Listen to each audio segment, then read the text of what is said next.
Қызылорда қаласында қайда барып демалуға болады? Видеоны соңына дейін көріп, лайк басуды ұмытпаңыз. Бүгін баламыз екеуміз аквапарк Арайға барып демалайық деп шештік. Бар жоғы 7000 теңгеге біз 3 сағаттық демалысымызды керемет өткізіп келдік. Оның ішінде 4000 теңгені аптаның жұмыс күндері болғанның есебінен входқа жұмсадық, ал 3000 теңгені тамағымызға жібердік. Бірақ тамақтан ондай выбор болмады, сондықтан тек пиццамен ғана шектелдік.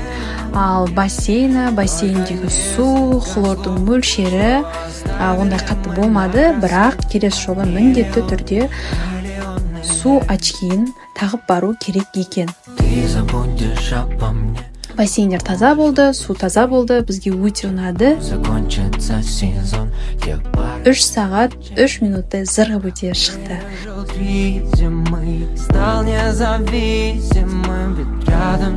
Сіз де осылай керемет демалғыңыз келсе, баруды ұсынамын. Бізге қатты ұнады.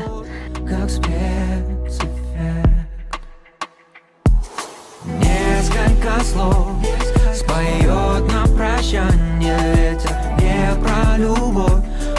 Назарларыңызға рахмет. Сәттілік. Несколько слов